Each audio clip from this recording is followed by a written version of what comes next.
Dan, in terms of the impact on prices, you would think that with a glut here, the ability to send it off overseas would provide some support for this market. It will. The problem, of course, is that there's an enormous lag time between the time you get a chance to permit and the time that you actually can start exporting as LNG. It's usually about 4 years at the minimum.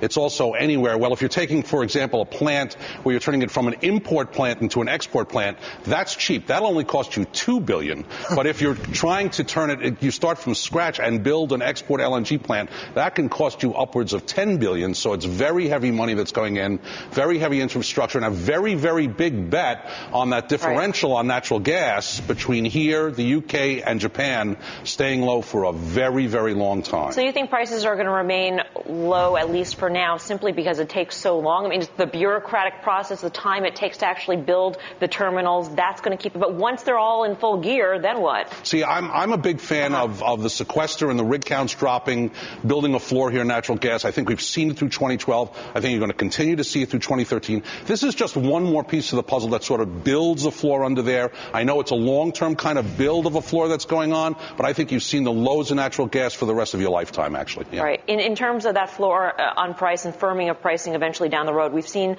this year and last year so many plants being converted from coal to natural gas. With more and more plants using that, I mean, I guess they could switch back. In the meantime, it's going to take so long. But let's say they stay. Could Americans actually see higher energy bills at the end of the day? Oh, yeah. I think there's no doubt about it. Look, the differential between nat gas and oil has gotten crazy, but it's been crazy for so long, people have sort of gotten used to it. But I haven't. I remember 2005, 6, 7, when we had a crude oil to a natural gas differential of 6 to 10, and not where we are now, which is 35. And I think we're going to be back there again at some point. Natural gas is the kind of commodity, it has tremendous volatility attached to it.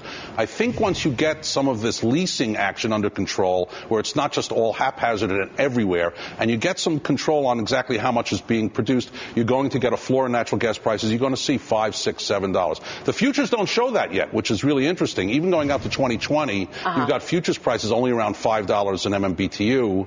But you can't really, if you were a natural gas guy and trying to make an LNG plant, you would buy all you could out there, but there's no volume out there. So in fact, what you have is a disconnect between where I think they're going to go and where Dan, are you ever going to run out of gas? Because I have a quick question for you. Sure. LNG should never run out of gas. That's where I've been since about $12.50. I feel like it's way long in the tooth, but as you said before, the process takes so long for this to happen that should I stay in LNG? And number two, just real quick because we're running out of time.